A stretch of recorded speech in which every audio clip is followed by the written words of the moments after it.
क्या मौत के बाद भी कोई इंसान फिर से जिंदा हो जाता है?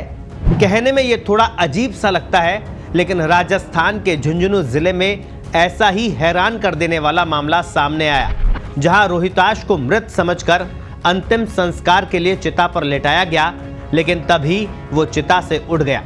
इसके बाद उसे उपचार के लिए ले जाया गया, हालांकि रास्ते में ही उसने दम तोड़ दिया। नमस्कार, मैं हूं आपके साथ दर्श शर्मा। झुंझुनू जिले के सबसे बड़े सरकारी अस्पताल भगवान दास खेतान में गुरुवार दोपहर को एक मूक बधिर युवक को उपचार के लिए लाया गया था, लेकिन डॉक्टर्स ने उसे कुछ मिनटों में मृत घोषित कर दिया। इसके बाद उसे अस्पताल की मोर्चरी के डीप फ्रीज में भी रखवा दिया। 2 घंटे बाद पोस्टमार्टम कर पंचनामा भी बनाया गया। शाम को अंतिम संस्कार के वक्त अचानक युवक की सांसें चलने लगी। ये देखकर हर कोई हैरान हो गया। इसके बाद उसे पहले बीडीके और बाद में जयपुर के सवाई मानसिंह अस्पताल ले जाया गया, लेकिन जयपुर आते समय रास्ते में ही युवक की मौत हो गई। अस्पताल अधीक्षक डॉक्टर सुशील भाटी ने रोहिताश की मौत की पुष्टि की है। प्रकरण हुआ था बीडीके अस्पताल में। वो मरीज की आज रात एसएमएस में ले जाते समय मृत्यु की सूचना प्राप्त हुई है और लापरवाही के लिए राज्य सरकार के स्तर पर पीएमओ सहित 3 डॉक्टरों को निलंबित किया गया है। आगे विस्तृत और व्यापक जांच विभाग के स्तर पर और हमारी कमेटी द्वारा की जा रही है। जो भी दोषी होंगे उनके विरुद्ध सख्त कार्रवाई करवाएंगे। ऐसी घटनाओं की पुनरावृत्ति न हो, ये भी सुनिश्चित किया जाएगा। पूरे घटनाक्रम में सबसे बड़ा सवाल ये उठ रहा है कि राजकीय भगवान दास खेतान अस्पताल में रोहिताश का पोस्टमार्टम हुआ भी या फिर नहीं। अगर पोस्टमार्टम हुआ है तो फिर वो जिंदा कैसे हो गया? अगर पोस्टमार्टम नहीं हुआ तो फिर पोस्टमार्टम किया गया, ये कैसे मान लिया गया?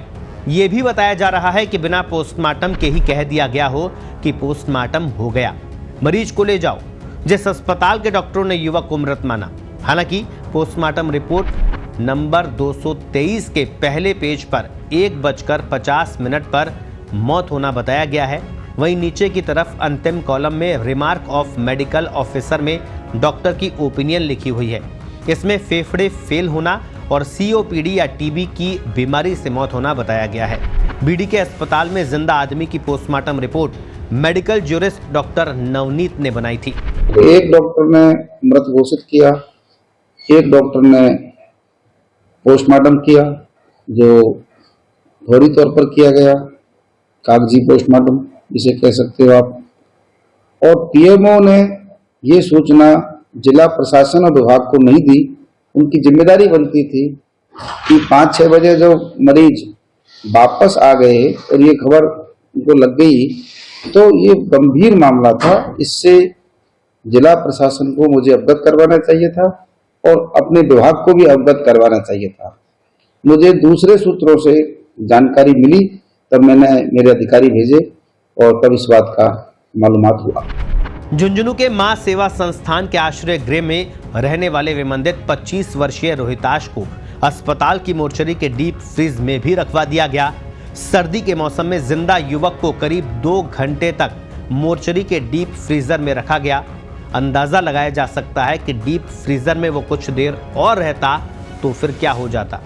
ये भी हो सकता है कि डीप फ्रीजर ही खराब हो, इस कारण युवक की जान बची रह गई। इसके 2 घंटे बाद पोस्टमार्टम कर पंचनामा भी बनाया गया। डॉक्टरों ने मृत मानकर व्यक्ति को संस्थान को सौंप दिया। कुल मिलाकर पूरी घटना कई सवाल खड़े कर रही है। प्रशासन की कई लापरवाही भी इसमें सामने आ रही है। अगर सही नीयत से पूरी घटना की जांच हो तो दूध का दूध और पानी का पानी हो सकता है।